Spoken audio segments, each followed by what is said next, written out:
Today we're just going to talk about a quick rapid extrication method that we can use using our hydraulic spreaders. We all have hydraulics now, and they do have little attachments, so we're going to go over a couple points like that. But if you do have a patient that needs to get rapidly extricated, we have some options, so we're just going to go over that today and how to safely do it. So just going a little bit farther into what we're talking about, when you arrive on scene and you do have a patient trapped and you need to get them out before you have time to call TRT out, or it's something like that that's a life threat immediate need, we're going to go over some of the tools that we're going to use. This is our spreaders. Obviously everybody knows that. Our spreaders come with a base plate and then our cribbing, which is also a really important part of the process, and we'll go over that more in detail. So we're just going to talk about our base plate and how it attaches to our spreaders. It has a little pin in here. It should be a little bit of pull when you pull it out, but this pin will come out. You do have a little hole in your spreaders right here. This attachment goes through and you push your pin, if you can find it, through the hole, and that'll get you that base plate under your spreaders. So that way you have a little more surface area on the ground and they won't sink in.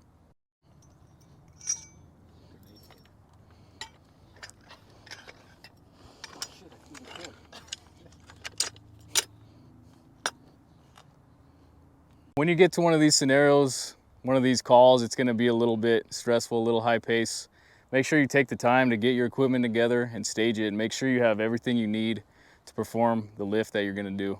It's pretty important to have all your equipment on scene, that way you don't have to run back to the engine and get more.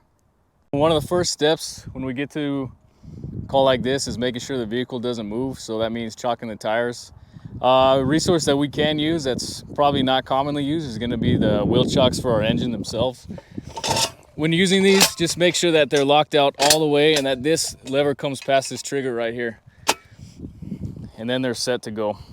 As well, make sure that your vehicle is in park before you do anything, and you can pull the e-brake if they do have that. That's a really good option to keep that thing in place while you're chocking your tires.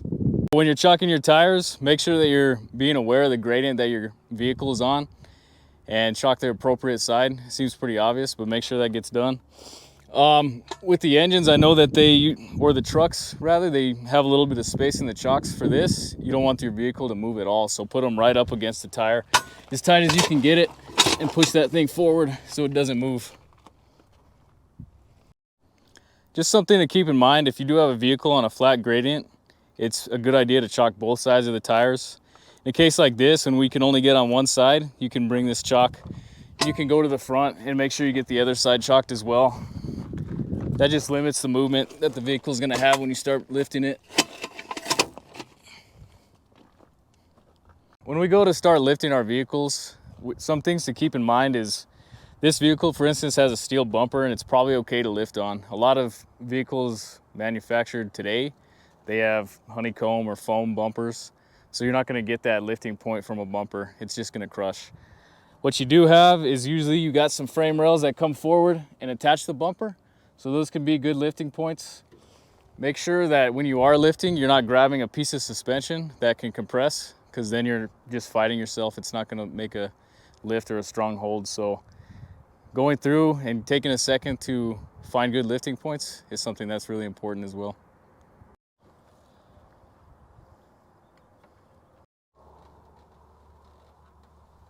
When you're lifting your car from a side, make sure that you grab the frame rails down below. Some of our newly manufactured cars, they have little lifting tabs that are usually in the four corners, and you can look out for those, and those are legit lifting points as well.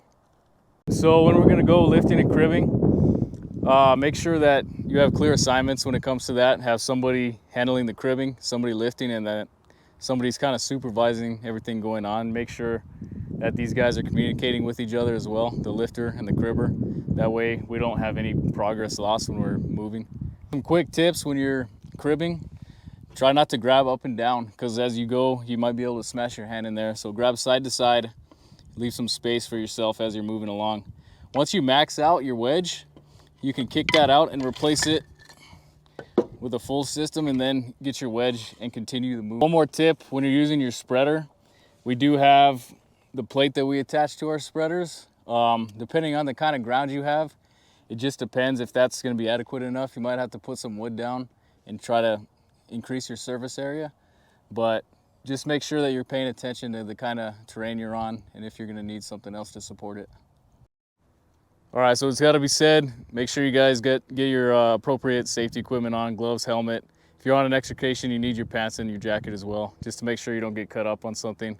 Just videoing, so I'll edit out the sound. You guys can feel free to test or talk about somebody's mom. Londo? Londo's mom?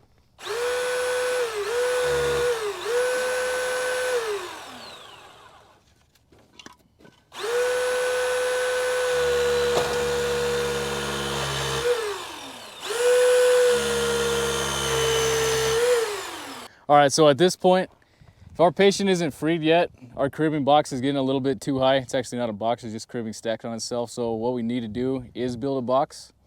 Try not to go any higher than this. You really want to spread that weight evenly, and this thing could tip over at any time once it gets to this height. So we'll show you guys how to do a box.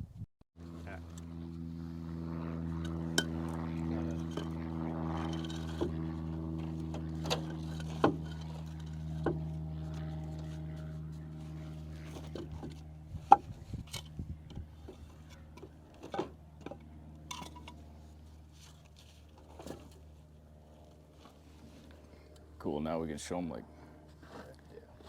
have your wedges and we'll lift up.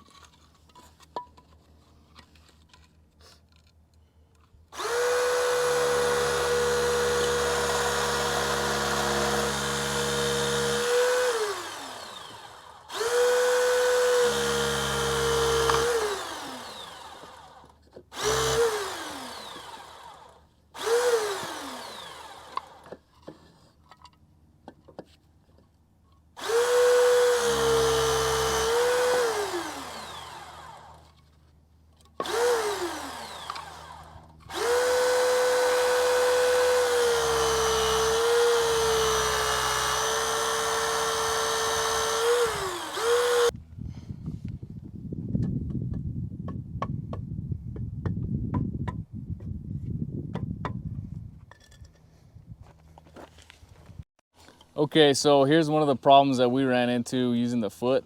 As you can see, as we spread, we kind of loaded the front of the foot there. It's not, and that's probably because of the soft ground. It's just biting into and pushing in. So that's one of the instances where using a piece of wood right there would make a big difference when you're lifting. What we found is pretty much you're gonna have to pull a little bit of traction up on your tool as you're lifting, because that makes this plate stand flat. If not, it tends to lean forward.